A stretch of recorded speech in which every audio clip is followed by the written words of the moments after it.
Excuse me, sir. Sir.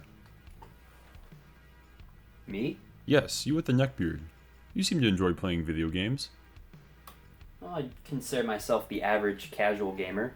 Well, have you ever thought about streaming your games? You just don't have the power for it. I mean, it's hard enough to play games like Undertale, but to stream that just doesn't seem practical. Well, allow me to tell you how you could stream your games to Twitch all having zero, yes, zero impact on your computer's performance. Here, let me show you.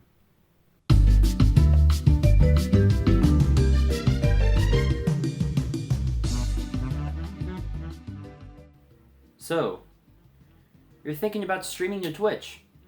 Totally understandable. Everyone's there, playing the games they want, having their friends comment on it, all in real time. And you just want to join in on the fun. But you don't have a PC that's powerful enough to play your game and stream at the same time. Well, I couldn't get any of the Elgato streaming software on my computer, so regardless of how powerful it is, I couldn't stream off of that machine. None of the software would work, it would just lock up my computer and refuse to stream.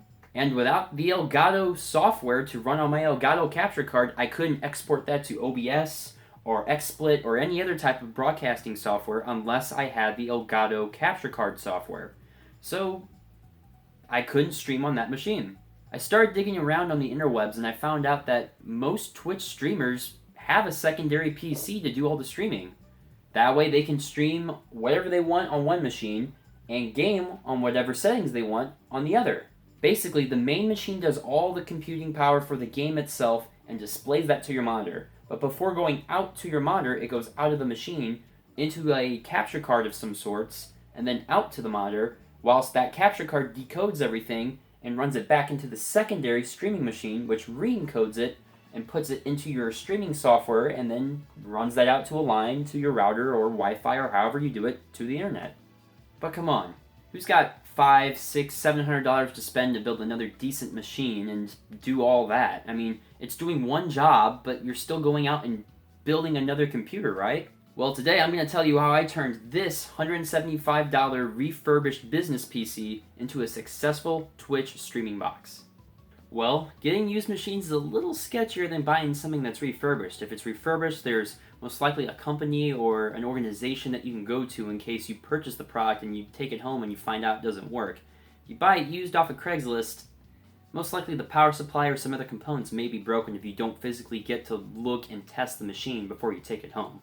Thankfully enough, there was a refurbished computer sales store not too far from where I live called EPC, not a sponsor by the way, who actually sells a lot of those old used Dells that you get from your schools. You know, those black generic box Dells that are just copies and copies and copies of them in every single school you go to look at. I walked in there, I asked the rep, hey, I need a quad-core machine with a gigabit Ethernet card that can stream to the internet. What do you got? He showed me over to this little palette of Windows 7 professional machines, which were like 6 or 7 different computers, but they were all pretty much the same SKU, just 2 different models. One was a Core i7 first gen and one was a Core i5 second gen. For doing some quick comparisons between the two processors on Intel's ARC website and looking at the technologies, I figured the i5 has a few more features packed into it being a second generation, it's still a quad core, and it was a little bit cheaper to go with that computer versus the i7.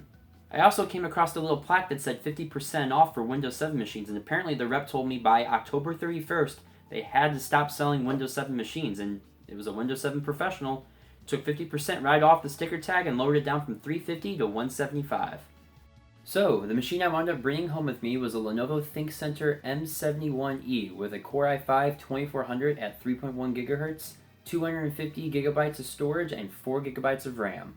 There wasn't really anything in particular about this machine that stood out to me besides the fact it was a quad-core machine. Any streaming software that's going to be encoding and uploading a video is really going to tax your CPU. So it's vitally important that you have multiple cores so it can handle most of those processes. Having a processor with fewer cores and hyperthreading does help, but it does not benefit nearly as much for when it comes to actual physical cores. For example, here's some footage of me trying to stream on my laptop, which is a dual-core processor with 4 hyperthreads. And even when nothing else is running in the background, I'm having tons of problems when it comes to low bandwidth, and previewing the video on another computer goes to show that it just doesn't turn out too well.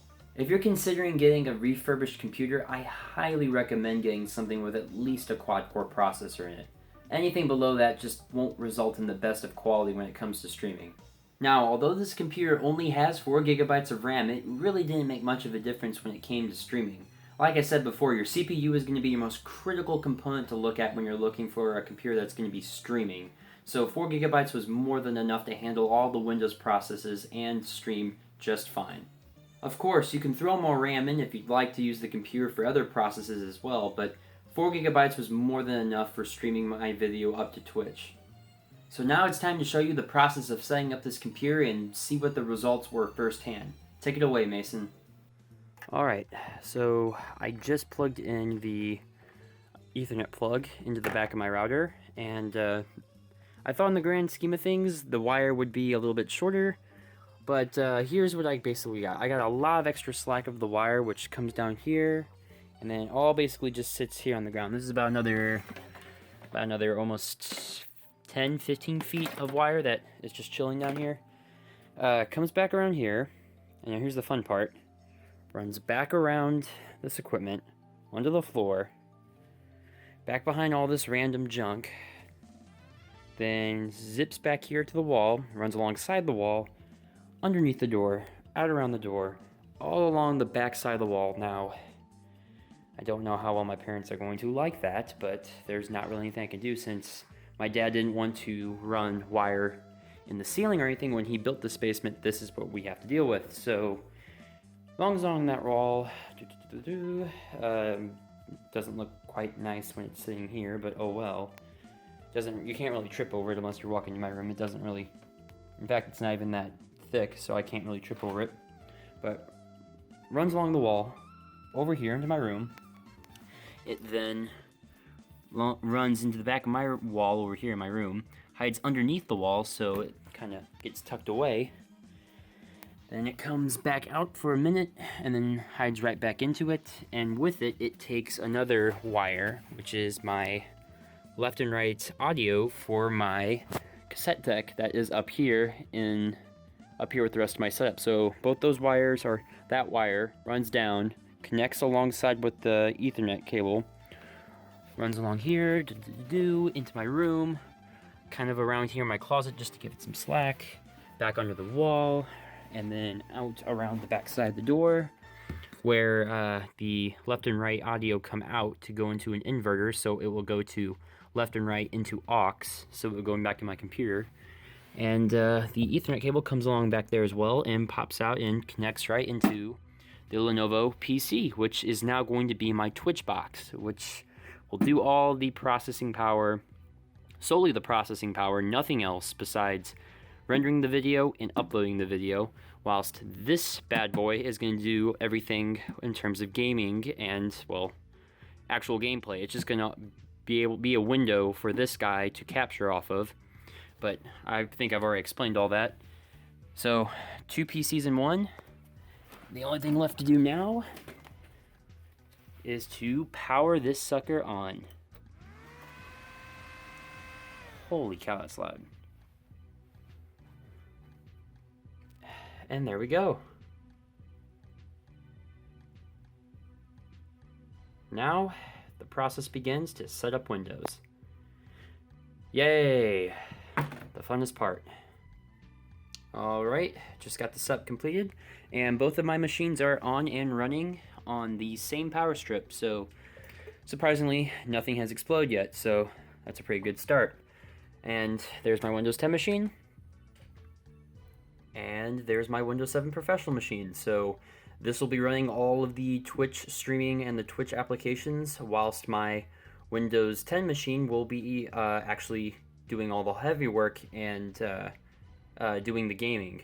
So this is my Twitch box, and funny enough, get this thing installed, I actually set up the product key and the whole 9 yards, and oddly enough, there's Google Chrome, Microsoft Office Online, and Microsoft Security Essentials. Like, those are already pre-installed on this machine. Perhaps it was because it was a business machine, but kind of weird. Probably gonna look into that before I go any further, but so far so good.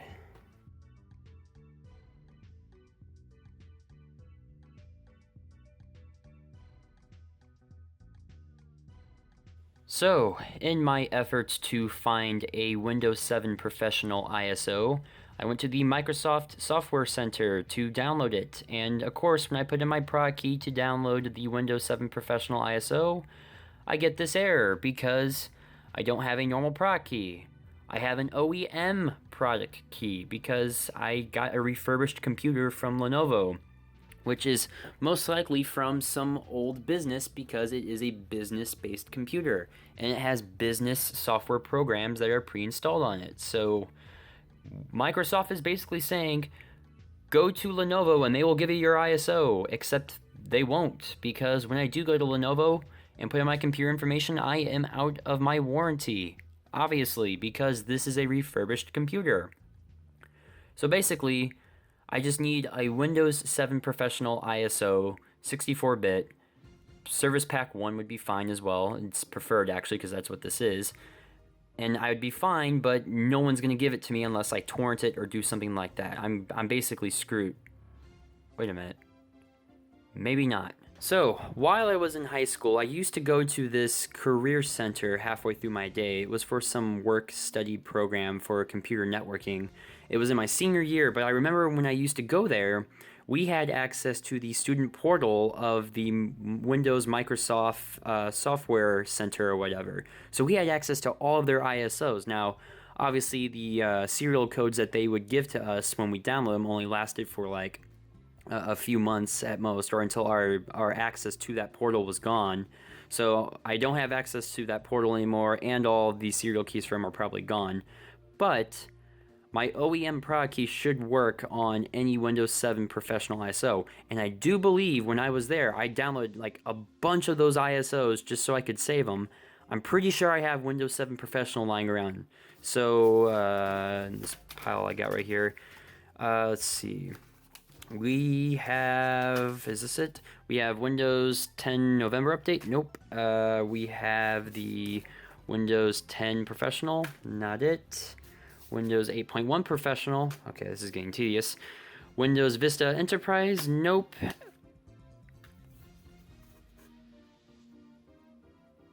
Oh, yes. Windows 7 Professional, Service Pack 1, 64-bit. How clutch is this? Sweet! Okay. So basically, none of this even matters. I should be able to just put this disk in and use the OEM key that I have with this computer that I purchased.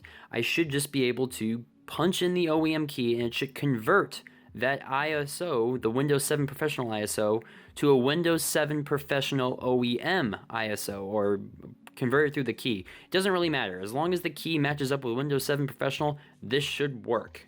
Alright. This is going to be tricky. It's a side-loading disk tray. I think that's good enough. Okay. I got Windows 7 Professional to be reinstalled. I was on the desktop. Everything was wiped. There was one small little detail I did forget though. Windows 7 has Windows Update. Windows Update sucks butt. So, tried to install updates, none of them would work. And here I go to put in Windows 10, thinking if I could still do the whole upgrade key, even though that was supposed to end last... I think it was supposed to end last July. I put Windows 10 in. I start installing the ISO. I put in my prod key, and yet, lo and behold, here I am. Apparently, I can install Windows 10 on this machine, and it will still accept my prod key. If I get to the desktop and it doesn't say that this isn't a genuine copy, then heck, I'll just do Windows 10 then, and we'll see where this goes. Well, my updates are just about finished installing, and it looks like my Windows 7 Pro prod key did get me into another copy of Windows 10 Pro, so it looks like the upgrade process is indeed doable. I mean, it is past July, so I guess word to all you naysayers of Windows 10, if you have not tried Windows 10 yet and you do have a copy of Windows 7, you have the prod key, you can still upgrade to Windows 10 for free. And believe me when I say this, it's not as bad as most people make it out to be. And if you don't like Windows 10, you can roll back to Windows 7. You just wipe this off, reinstall Windows 7, put that same product key back into Windows 7, and you go right back into it. It's not like when you upgrade to Windows 10, your product key changes and is permanently set as a Windows 10 product key. It doesn't do that. Basically, Microsoft looks at your Windows 7 product key and lets you in as a one-time access upgrade. And if you don't like it, you can go back to Windows 7, and if you want to try Windows 10 again later, you can put it back in and go back and forth and back and forth. Microsoft will not care. They can't change your product key. So if you haven't tried Windows 10 yet, you can still do it, even though it is past July. It does seem to still work. And I mean, give it a shot. It's not as bad as it seems. I mean, most people don't like the fact that there are automatic upgrades like that, or automatic updates that just pop in and start installing themselves. I will say that I'm probably not the biggest fan of that either, but I do need my updates, at least some of them, to put security patches in for Windows 7. I mean, the Windows 7 that is on this Lenovo machine down here is a copy of Windows 7 Pro Service Pack 1. So there's a lot of updates I have to install, and Windows Update just doesn't like it. It will not update that. There's just too many updates for it to handle, and it won't do it. Windows 10, on the other hand, can install a bunch of updates and seems to do just fine. So it's not as bad as most people make it out to be. I mean, yes, there's a lot of privacy junk as well. You can turn those off, like I did over here in my settings. If you just go into privacy and then turn off all of these functions, just do that and it's not as bad. But I mean, hey, try it out. If you have a copy of Windows 7, you have the product key, try it out. It's not that bad. But I'm not going to be using this machine as much as my main machine, so this is the Twitch box, the Lenovo, and here's my main machine that I built. So now I'll just have to switch between the two, and I'm going to kind of deck this guy out a little bit more so I can kind of tell the difference between them. I've got purple accents all the way around the operating system, and I'm going to go ahead and probably throw up a Twitch background. And I'm probably just going to use Microsoft Edge since I won't really be on the internet, but I am going to change my search engine to Google. I'm not that crazy and I'm not that desperate. I'm still going to use Google as my search engine. So I'm probably going to put like a Twitch background or something to make it look nice, make it look a little bit more gamery-like, so I can tell the difference between the two. But yeah, the product key thing for Windows 7 still works. So far, so good. I think my stream box idea is doing pretty good so far, so let's get back to the video and see how things turn out.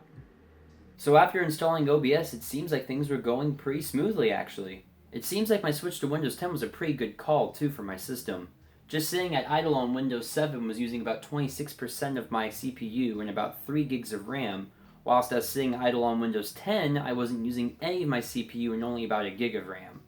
Well, that pretty much does it, actually. I really haven't had any problems with the machine so far, and everything's been pretty much smooth sailing since then. So I guess buying a refurbished computer is actually pretty safe, and especially if you just need it for one purpose, to stream or render or do anything like that, it does its job pretty well. Of course, buying a used computer might be a little bit different. You need to check the power supply and make sure all the components are working properly, but buying a refurbished computer from a manufacturer seems to hold up pretty well.